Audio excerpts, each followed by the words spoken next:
this is kind of our run through test of like the week roundup of news and events. So we're going to try and run through that and kind of a learning curve.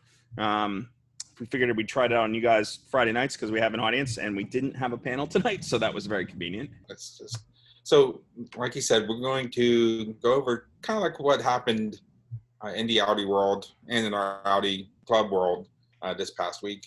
First one we're going to talk about is an Audi exclusive that George actually sent over to me this morning. Victor Hajiv, Continental Audi Naperville, yeah? Yes.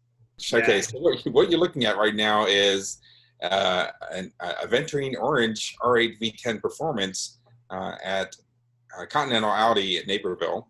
Victor. So I'll give a little background on Victor. Okay. So Victor is one of the great things about Continental Audi. There are several dealers around the country who like to try different things with Audi exclusive, and they're really good at bringing in cool stuff. And Victor is one of the extra special ones who loves to share it with us. Of course, it's probably some shameless self-promotion, but being that we're nerds and we love these special builds, it's actually, I'll zoom that in a little bit better so we can see it. It's always cool to share these. He wasn't clear. They've built several cars in this color.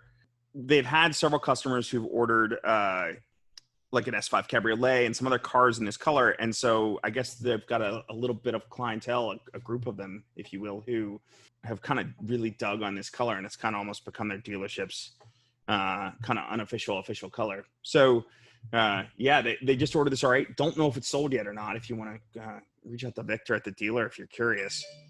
I mean, go into that last photo. With the two cars? In the sun, yeah.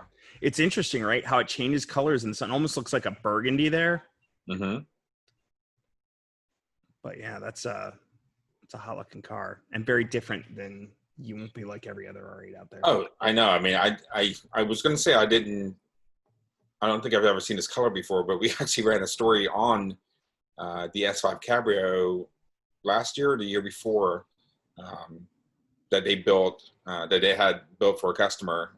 And like George said, people love the color. I mean, it is a nice color. You know, we had another dealer, I want to say, was it one of the Orlando area dealers? I'm trying to remember. It was a Florida dealer who Merlin Purple's their thing, right? So it's their joint. They always try and have a Merlin Purple car either. They sell quickly, so they're not always in inventory, but they always try and have one on the water, right? When one hits the showroom, they've got another one on order. And yeah, that was Miami, wasn't it? It might have been. Yeah. Yeah. And so it almost seems like a Venturine Orange is kind of becoming that the Steelers, Continental Audi's kind of signature, if you will. But cool stuff. Opt Sportline, who is Opt America, who's based actually down in Miami, this is their version of the A6 Allroad. They have obviously the visual with the wheels, you see that, but they also have the engine control module to boost up the power of this. Horsepower on the 3-liter V6 on this is 335, and with the Opt engine control, it boosted up to 419 horses and 405 pound-foot of torque. It looks like they're using a lowering module too. Do you know, Bill, is that? I didn't see anything about lowering the module, but I mean, clearly it is. So not only do they have the engine control, but what you see are those wheels that you're seeing. They are the GR wheels, and I think wasn't this on your Q7 at one point? Or were these the wheels? Yeah. This is a pretty. Opt has a couple signature wheels, and this is definitely one of them. Good looking wheel, kind of a two-tone. I think they do it in titanium. They do it in black. I think they do it in all silver. They also do it in matte black, I believe, too. With this. So I think that looks lowered. I'd have to. I haven't seen enough all roads in real life yet to know.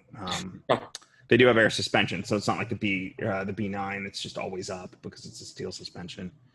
And if I recall, the engine control unit is a kind of a piggyback unit, like they call them. I believe, yeah. So yeah, cool stuff from Opt. From Opt, and I don't think there's any pictures of like the shift knob in carbon fiber or any of the carbon fiber bits. But news earlier this week also was that you can now buy Opt Sportsline carbon fiber interior bits through dealership. Out of America, yeah, they're Yeah. selling them through dealers. So that carbon fiber, which I think that shifter is in most cars, at least all the B9s and. Yeah, exactly. It's the A4, S4, A5, S5, RS5, Q5, SQ5, and the Q7. Right. For that shift knob cover. The other carbon fiber shift knob is on. They have it available for the A6, the S6, the A7, S7, A8, S8, and the Q8 for that. Hey, Bill, do you know, in case you have that spec open in front of you, we do have a comment from Lauren Manab about asking, are those 22-inch wheels like the RS6, or are they? The ones that you see in the photos, that's the GR. That's available in the 20-inch.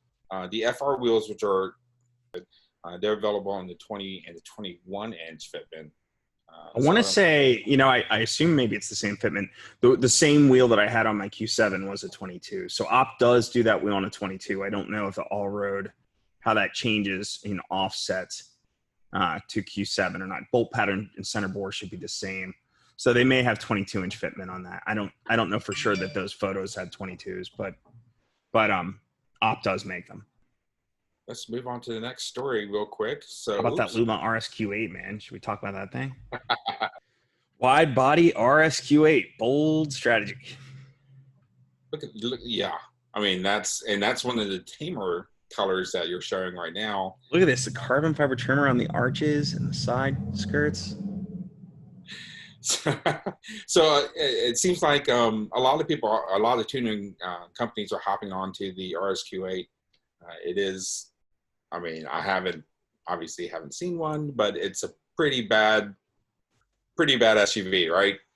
So in addition to Manhart and Wheels and More, Luma Design, this is their version of their hot RSQ8.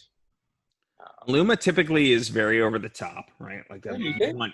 You're not going to go subtle or sleeper mode with a Luma Design anything, but I think this one looks. It's interesting how much it uses. Like the RSQ8 is already heavy on the carbon fiber, like usually around that single frame grille and mirrors and other pieces. So I like how they've used a lot of carbon in this thing. I think if you wanted to do a wide body RSQ8, it's pretty. Yeah, I mean Luma manufactures all their carbon components in house, and that includes like the front and rear spoiler lips, the wheel arch extensions that you have mentioned before, because I didn't realize that there was carbon until I was looking at the closest pictures closer. Door panels, rear roof spoiler, rear diffuser, which you have a picture of right now. It's all carbon. And like I said, they're in-house. But not only is it a visual enhancement, because obviously you see that with the wheels. It's funny. I kind of wish they had done it. Maybe it would have been gaudy. I don't know. But to do box flares, how like if you look at like Live to Offend, how they do those, or Liberty Walk sometimes will do those box flares on, maybe not the rivet box flares, but the box flares on like the E30s and cars like that, the E30 M3s, which have box flares from the factory. Like the RSQ8 sort of is designed to, if you could capture the spirit of an Quattro in a four-door SUV, I think it does, right? That C-pillar and everything else. The C-pillar, especially on that photo that you have up. Yeah. Right now. Could you imagine like these things being like a broadened box flare? That would just be insane. Maybe ugly. I don't know. Who knows? But I kind of like this though. I mean, I usually like subtle, and I don't know that I would actually drive a car like this because I usually like subtle. But I think if you wanted over the top and you wanted to be the most badass RSQ8 in the parking lot, this would probably get you nearly there.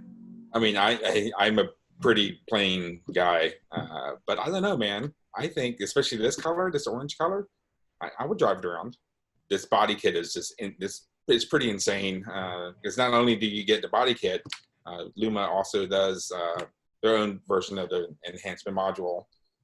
And then, as you can see in one of the other photos, they have that full pipe sport exhaust system.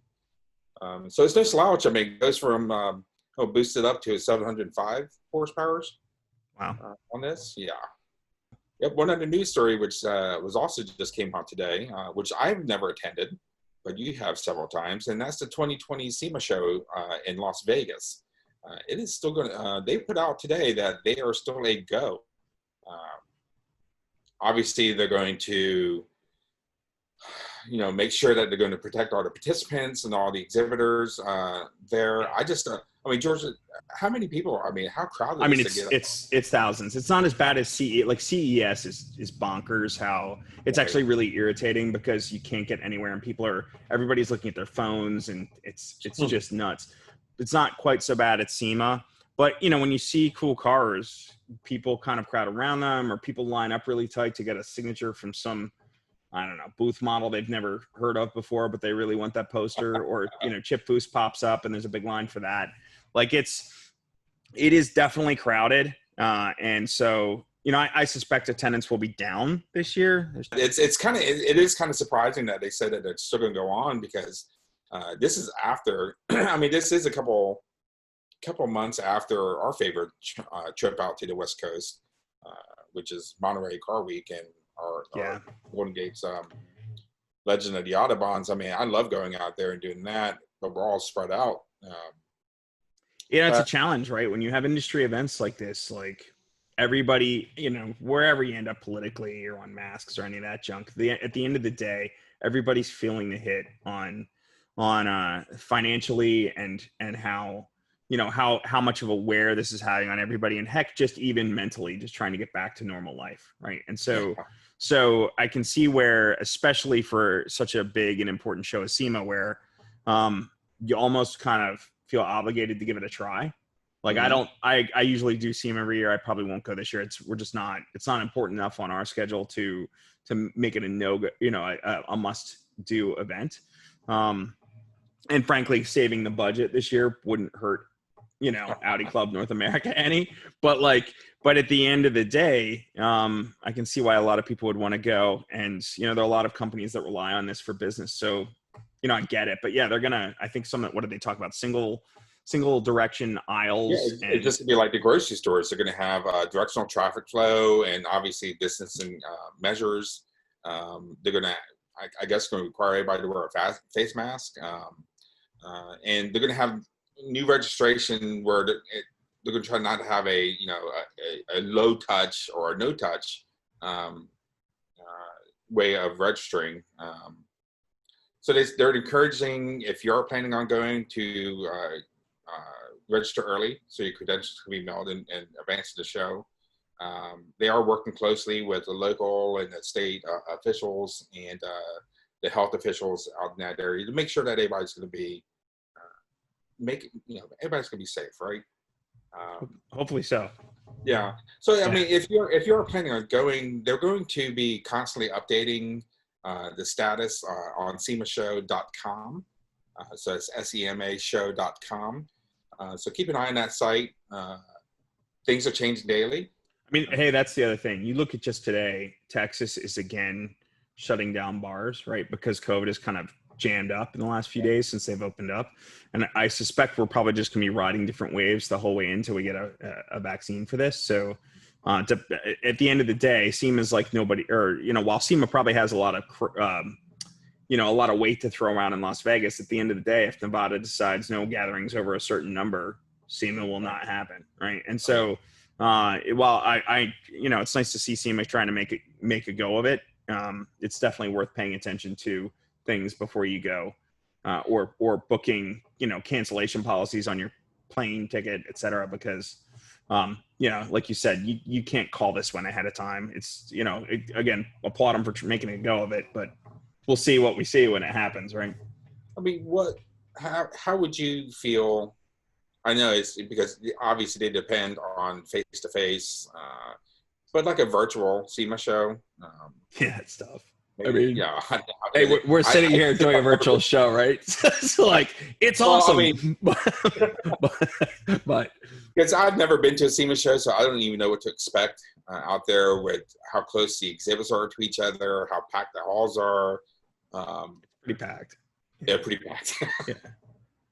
And then, you know, this is, and this is not like a public show, right? And you have to. It's industry only. I know a lot of people who like figure out ways to get tickets in, but yeah, you're right. It's not like say Waterfest, or it's not like anything at Monterey. It's not like the New York Auto Show where they're public days, or Detroit Auto Show where they're public days. It is Right. only industry days. It's still jammed. I mean, it's a big industry, and Audi is frankly a very small part of it, right? Like when I cover it, you're walking around for several days trying to pick around and find all the Audis and get photos of them, because they're just so many. It's literally the entire aftermarket. So it's, you know, Brodos or pickup trucks and you know, lowriders and sport compacts and hot rods and, you know, restored muscle cars and everything. So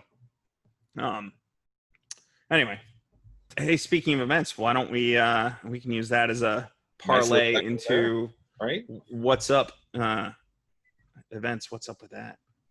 Well, as we speak, obviously the country's opening up slowly, and our chapters have been chomping at the bit to hold events and whatnot. And they're going through some pretty stringent requirements to get events approved and up and running. And they're doing a fantastic job on that too. I mean, they are very, obviously they want to make sure that our members are being protected, and any attendees, and even the attendees, the people who are working at these events, they want to make sure everybody's protected, and they're doing a fantastic job on that. So today in the Northwest, they have those really, really weird HPDE names, and I don't even know if I could pronounce them. Very German. You're going to murder it, but go ahead and jump right in, because if you don't murder it, I will. Sorry, what was it? Geschwindigkeit. Sure. Just Geschwindigkeit. That's probably closer. That's close enough, right? But they're doing their HPDE today, and actually Troy, our Troy Sykott, our Audi Club president, is running there today. And from what I'm seeing from his Facebook posts and from his Instagram posts, they are doing a really good job of making sure that, like I said, everybody's protected. And this is the event. This is how we want our events run, and they're doing a damn good job on it out there. So nice job out there, Northwest.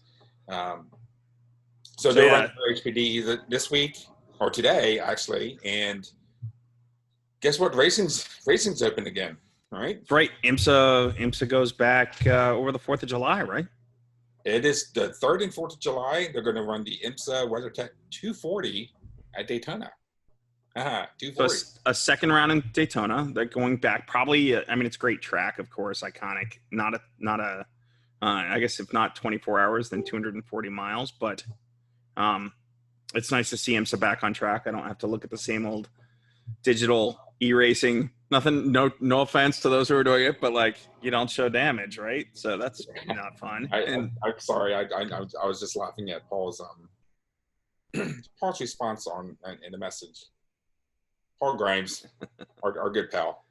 Yeah, when old friends make rude comments. That was exactly. That's why I'm not going to be reading comments right now. Yeah. Thanks, Paul, very much. But yeah, they're going to be running. The Cadillac Grand Prix of Sebring is going to be on July 16th and 18th. And I just saw a news report today that they're going to have limited spectatorships in there. So I don't know exactly how they're going to plan that out, but it is going to be open to the public.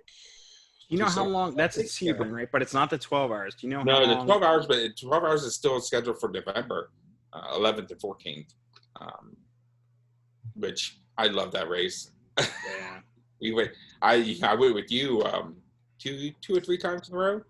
Yeah. And it was fantastic. And So, I never thought I could stay up that late and just watch the whole thing. But yeah. You'll have to come to Daytona sometime too. We'll have to do that. But yeah, so Daytona and Sebring have 2 rounds this year. I guess the next one will be shorter. But worth checking out the IMSA website, because they've been kind of even ironing out details on those races as recently as this week.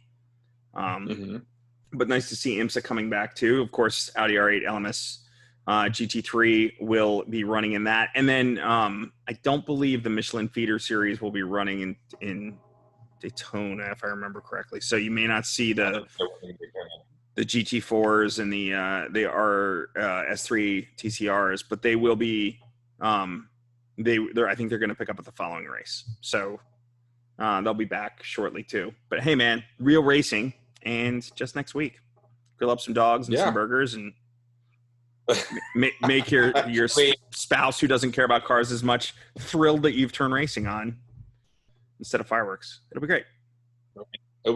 See racing. I mean, the DTM is going to be there.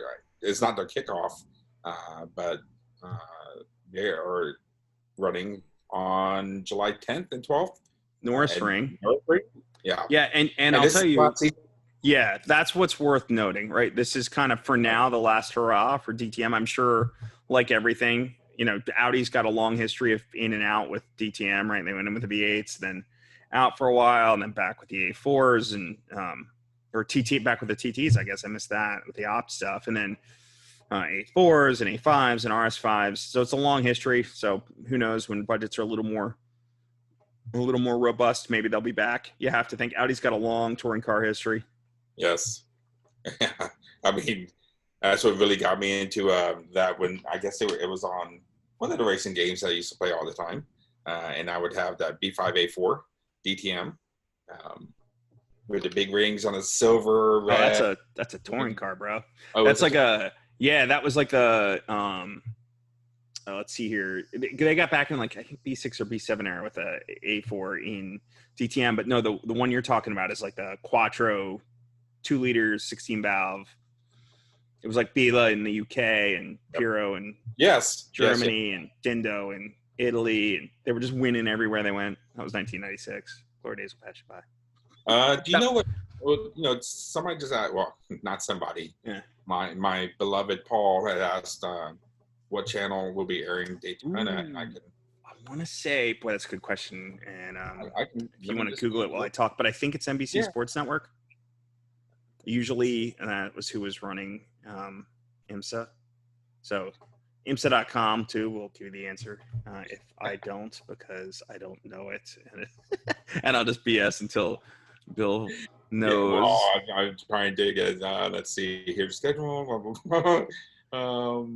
So let's just say NBC Sports Network, and if I'm wrong, you didn't hear it from me. It's going to be on Instant TV from 2 o'clock to 3 o'clock. Instant.tv. It will be, from from 6 p.m. to 9 p.m. on Saturday, July 4th, while you're firing up the grill. They're going to be on NBC's NBCSN. Yeah. Yep. So, arrow to that one, Josh, because I called it. But all right. So I guess that's the news, dude. I mean, so that's when we do the formula in the coming weeks. We'll just go through the news, go through the events, boom, boom, hopefully done in 20 minutes, half an hour. When we're doing the news show, we should make a note of this. Talia, if you're watching, or Aaron, if you're watching, I want to have somebody from APR do a walk around of that RS6 they took delivery of. Oh, yes. So APR shipped that German market white RS6 in, so they've got it in there. I saw Aaron doing a walk around on it for their audience yesterday, I think. So, okay, I missed that one. Maybe. So we'll have to highlight that maybe in one of the upcoming news roundups. We can stop in for a visit with Talia or Aaron and have them give us the skinny on the RS6.